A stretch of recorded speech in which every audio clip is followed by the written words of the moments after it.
Hello everyone, मेरा नाम है राहुल मिश्रा और स्वागत करता हूं आपका अपने इस यूट्यूब चैनल पे।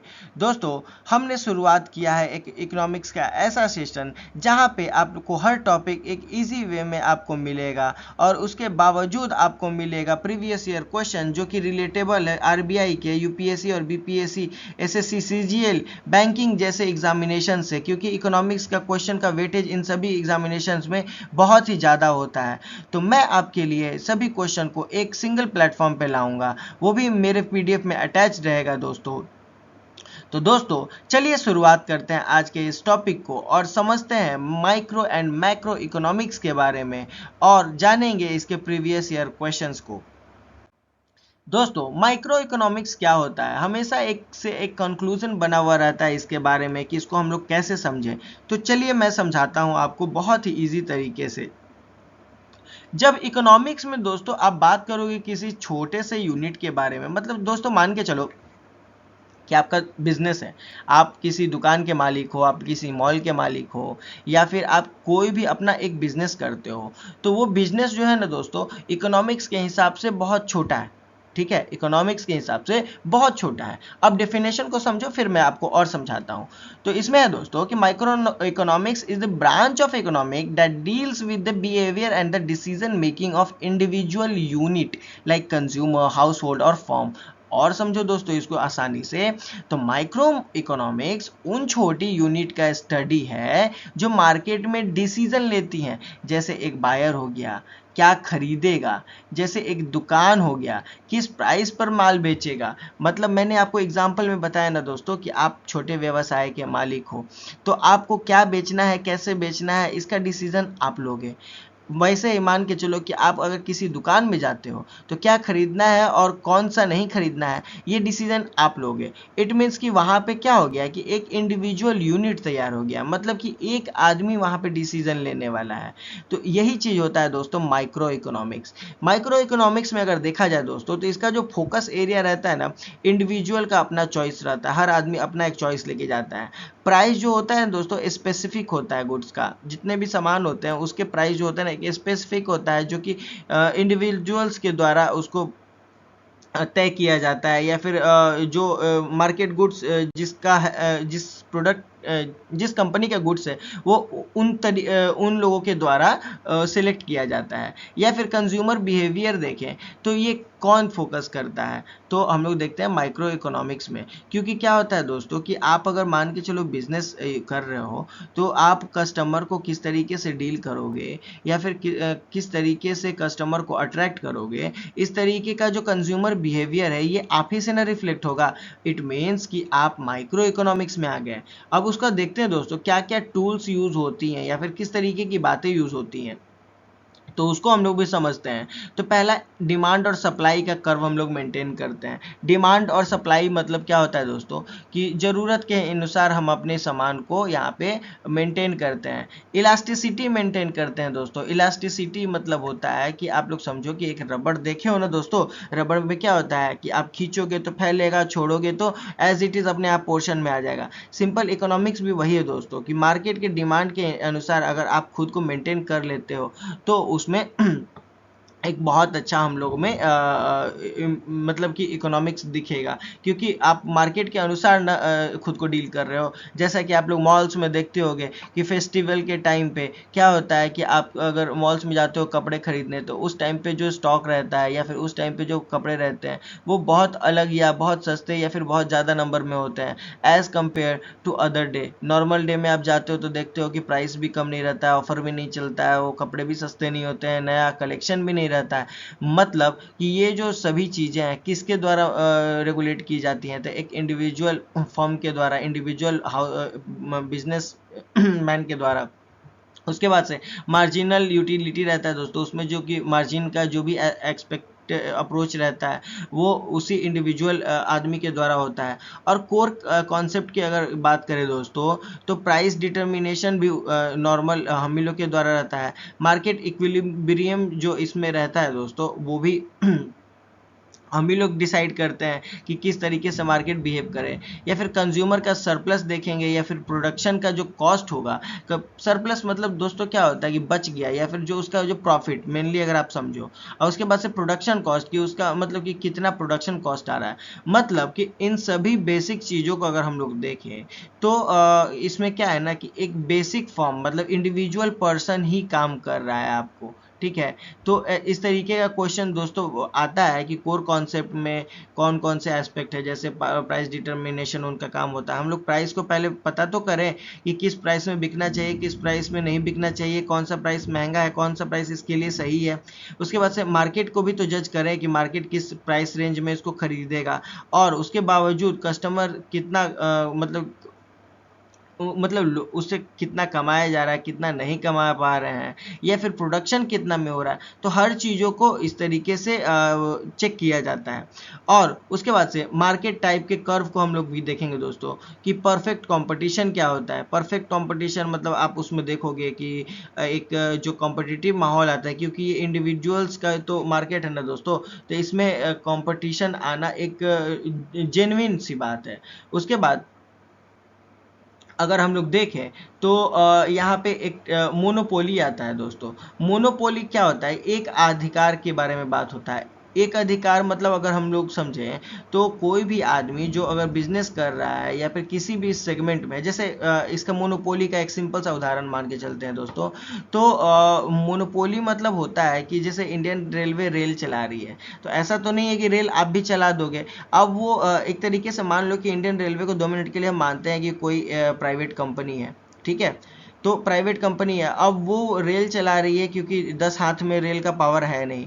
तो वो क्या करेगी कि अगर रेल का टिकट प्राइस कर बढ़ा देगी तो आप कुछ कर नहीं पाओगे ना। आपको यूज़ करना है तो करोगे, अदरवाइज नहीं करोगे। अगर वो प्राइवेट है तो, लेकिन सरकारी है क्योंकि वो सरकार के लिए है, लोगों के लिए है, तो इसीलिए सस्ती है। तो ये एक बेसिक बिहेवियर है। जैसे कि टाइम पे, आज के टाइम पे देखो तो टेलीकम्युनिकेशन में हम लोग देखें तो जियो, एयरटेल, ये सब बड़ी बड़ी कंपनीज हैं जो कि मार्केट में एक फ़ोन कॉल्स रिचार्जेस को मोनेटाइज करते हैं।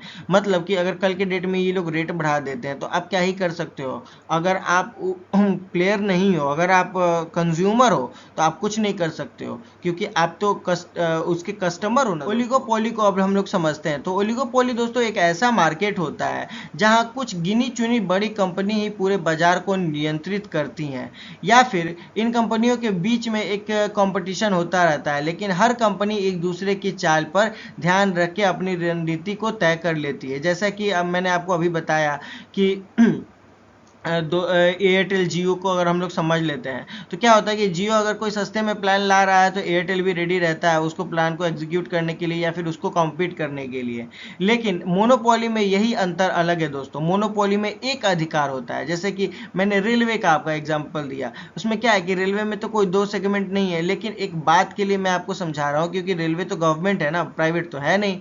उसके बाद से इसके क्या क्या एप्लीकेशंस होते हैं तो उसको भी समझो।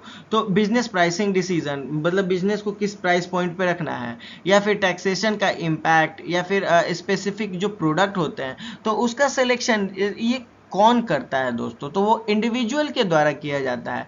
तो मतलब इन सभी एस्पेक्ट पे अगर आप देखो दोस्तों तो ये इंडिविजुअल फॉर्म के द्वारा जो एग्जीक्यूट किया गया प्लान है, या फिर इंडिविजुअल लोगों के द्वारा या फिर छोटे व्यापारी के द्वारा निर्णय जो लिया जाता है, उसी को माइक्रो इकोनॉमिक्स बोलते हैं। जो छोटे छोटे बिजनेसेस पे या फिर छोटे छोटे स्टडी इकोनॉमिक्स पे या फिर पर स्टडी करता है।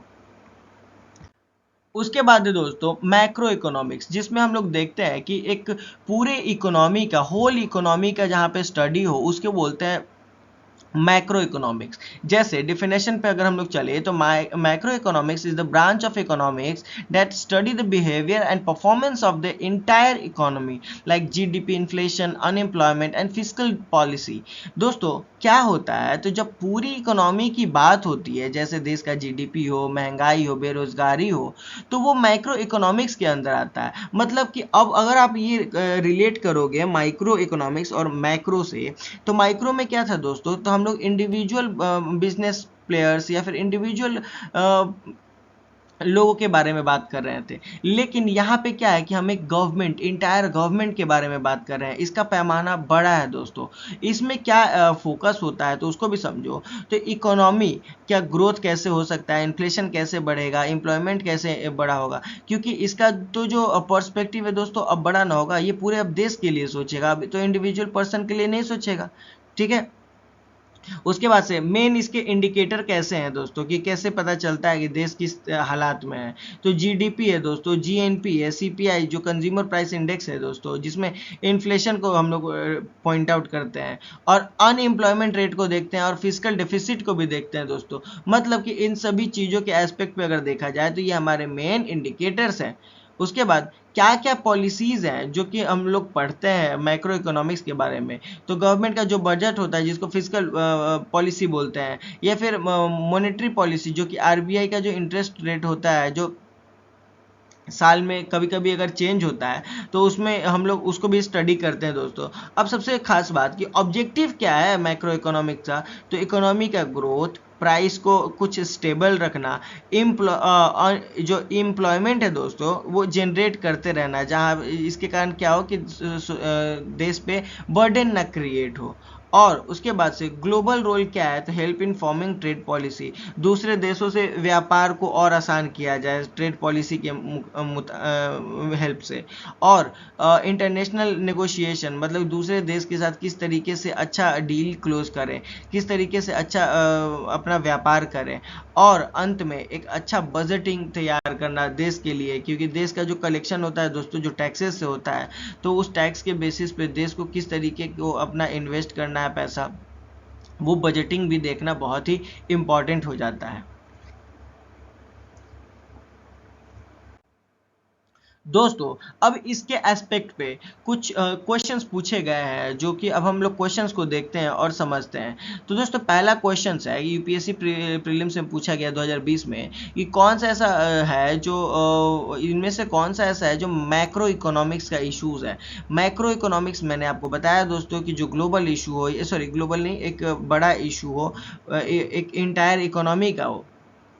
तो अनएम्प्लॉयमेंट को अगर हम लोग देखें दोस्तों, तो आप समझो अनएम्प्लॉयमेंट मतलब क्या होता है, बेरोजगारी। और बेरोजगारी किसी इंडिविजुअल का तो बात है नहीं, इंडिविजुअल का तो बात है नहीं, ये इंटायर इकोनॉमी का एक कंसर्न है, तो ये तो होगा ही दोस्तों। उसके बाद से अगर हम लोग देखें तो डिमांड फॉर अ प्रोडक्ट, दोस्तों डिमांड फॉर अ प्रोडक्ट अगर हम लोग देखें तो इसमें ए प्रोडक्ट की बात हो रही है। ये प्रोडक्ट किसी भी इंडिविजुअल का हो सकता है, ठीक है। तो ये प्रोडक्ट जो है ना दोस्तों, ये इंटायर इकोनॉमी को रिप्रेजेंट तो नहीं कर सकता है, तो ये तो होगा ही नहीं।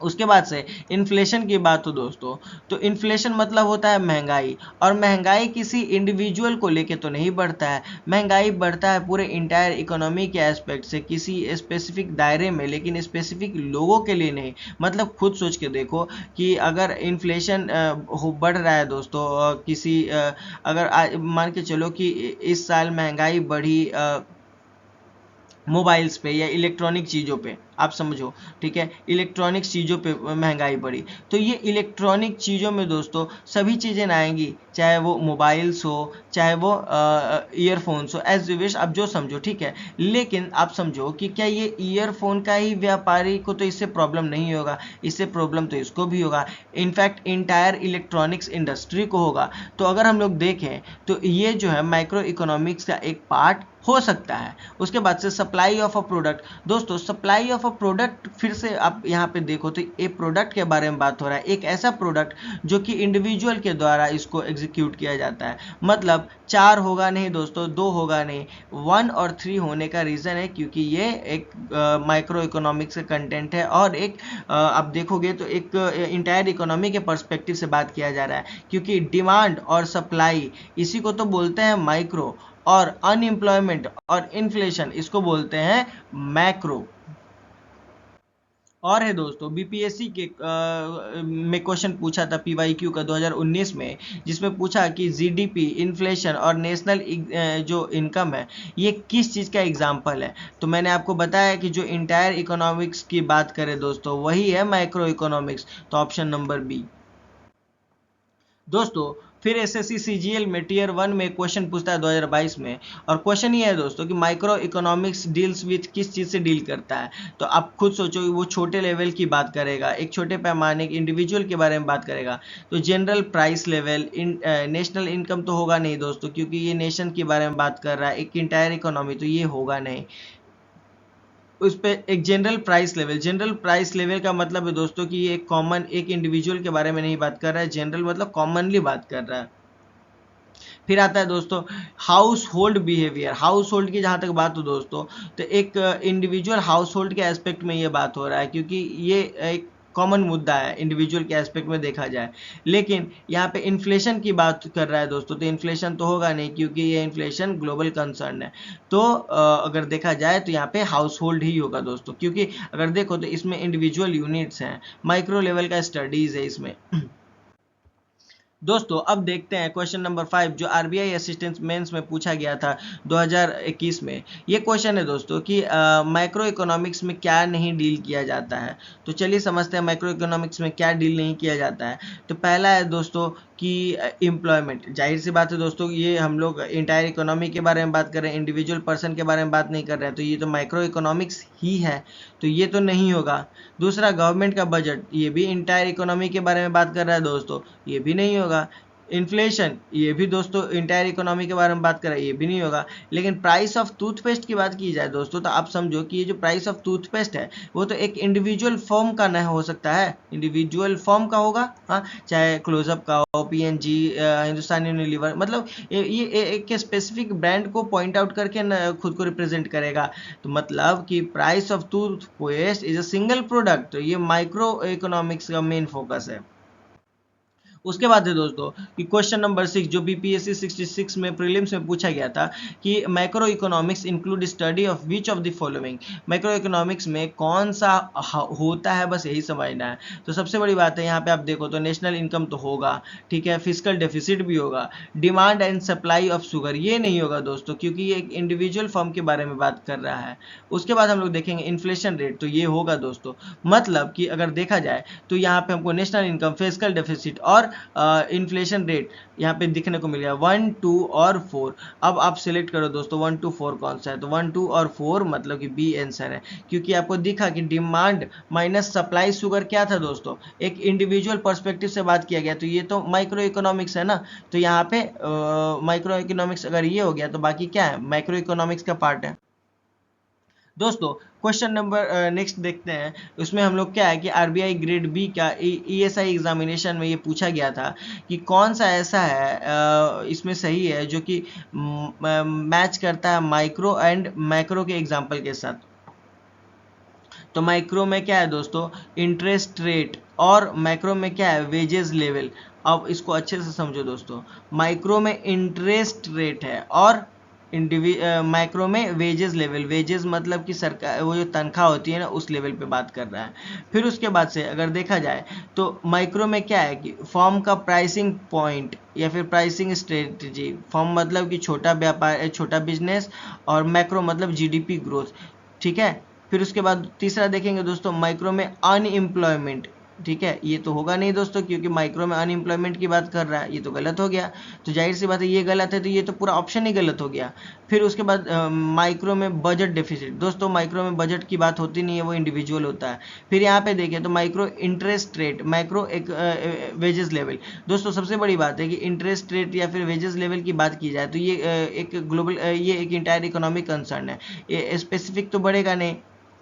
ये गवर्नमेंट के द्वारा या आरबीआई के द्वारा इस चीज़ों को एग्जीक्यूशन में हेल्प किया जाएगा या देखा जाएगा, तो ये भी होगा नहीं दोस्तों। तो बचा ऑप्शन बी। इसमें हम लोग क्या देखते हैं, तो माइक्रो में फॉर्म प्राइसिंग स्ट्रेटजी जो है वो, मतलब फॉर्म प्राइसिंग मतलब इंडिविजुअल बिजनेस के द्वारा जो प्राइसिंग पॉइंट डिसाइड किया जाएगा वो। और माइक्रो में हम लोग देखेंगे कि जीडीपी ग्रोथ, मतलब कि यही ऑप्शन है दोस्तों, क्योंकि हम लोग देख रहे हैं कि माइक्रो में क्या है कि हम लोग फॉर्म का प्राइसिंग देखते हैं और जीडीपी में हम लोग देखेंगे कि ये माइक्रो की बात करेगा। और दोस्तों क्वेश्चन नंबर 8 उसमें हम लोग देखेंगे IBPS PO में ये क्वेश्चन पूछा गया था। ये क्वेश्चन है दोस्तों इन्फ्लेशन, GDP, अनएम्प्लॉयमेंट और ये जो इंडिकेटर्स है उसके बारे में। तो इन सभी के की इंडिकेटर्स क्या हैं दोस्तों? जहाँ तक ये बात की जा रही है दोस्तों, ये बड़े बड़े कंसर्न है, मतलब इंटायर इकोनॉमी को डील कर रहे हैं। जो इंटायर इकोनॉमी को डील करता है दोस्तों वो होता है आपका मैक्रो इकोनॉमिक्स, ठीक है, मैक्रो इकोनॉमिक्स। तो आंसर नंबर बी है दोस्तों, क्योंकि इसमें मैक्रो इकोनॉमिक्स की बात कर रही है। उसके बाद से दोस्तों SSC CGL में पूछा गया 2020 में क्वेश्चन है कि माइक्रो इकोनॉमिक्स क्या डील करता है। तो जैसा कि मैंने बताया आपको कि इंडिविजुअल बिजनेस या हाउस होल्ड पे बात करता है दोस्तों, तो उसको हम लोग देखते हैं। तो इंडिविजुअल की जहाँ पे बात हो तो आप ऑप्शन नंबर सी ऐसे ही दिख रहा है दोस्तों कि individual unit like form and house hold. बाकी दूसरे कैसे नहीं है तो वो भी समझो। तो होल इकोनॉमी तो मैक्रो होगा, गवर्नमेंट का बजट भी मैक्रो होगा, और एम्प्लॉयमेंट और इन्फ्लेशन की बात भी एक बड़ा फॉर्म ही करता है, मतलब कि इंटायर इकोनॉमी के एस्पेक्ट पे गवर्नमेंट ही करता है, तो ये होगा नहीं। दोस्तों क्वेश्चन नंबर 11 बोलता है SSC CHSL में जो पूछा गया 2021 में कि इनमें से कौन से हैं जो कि माइक्रो इकोनॉमिक्स से टॉपिक है। माइक्रो मतलब होता है दोस्तों इंडिविजुअल फर्म, जैसा कि मैंने आपको बताया। तो फिस्कल पॉलिसी होगा नहीं दोस्तों। Price determination in perfect competition, price determination in perfect competition, ये प्राइस डिटर्मिनेशन एक इंडिविजुअल फर्म के बारे में बात कर रहा है दोस्तों, क्योंकि यहाँ पे प्राइस की ना बात है। प्राइस मतलब कि उस प्रोडक्ट या स्पेसिफिक प्रोडक्ट का प्राइस कौन तय करेगा, तो वो लोग तय करेंगे, जो इंडिविजुअल फर्म है वो। बाकी GDP का देखा जाए तो ये ग्लोबल, ये इंटायर इकोनॉमी का है, तो ये तो होगा नहीं दोस्तों माइक्रो में। और अनएम्प्लॉयमेंट रेट की बात की जाए तो ये भी है माइक्रो का टॉपिक। तो इट मीन्स कि प्राइस पॉइंट के अकॉर्डिंग अगर देखा जाए तो ऑप्शन नंबर बी ही हमारा आंसर है। दोस्तों आज के लिए बस इतना ही। अब हम मिलेंगे नेक्स्ट टॉपिक में जिसका नाम है बेसिक इकोनॉमिक प्रॉब्लम, और उसके बाद कोशिश करेंगे पूरे सीरीज को जल्द ही आपके लिए ख़त्म कर दें। कैसा लगा वीडियो आप हमें कमेंट में बताएं। चैनल को लाइक एंड सब्सक्राइब कर लें और बेल आइकन को प्रेस कर लें, जिससे आपको रेगुलर अपडेट्स हमारे मिलते रहेंगे। हम मिलेंगे अगले वीडियो में, तब तक के लिए अपना ख्याल रखें। Thank you. कैसा लगा वीडियो आप हमें कमेंट में बताएं। चैनल को लाइक एंड सब्सक्राइब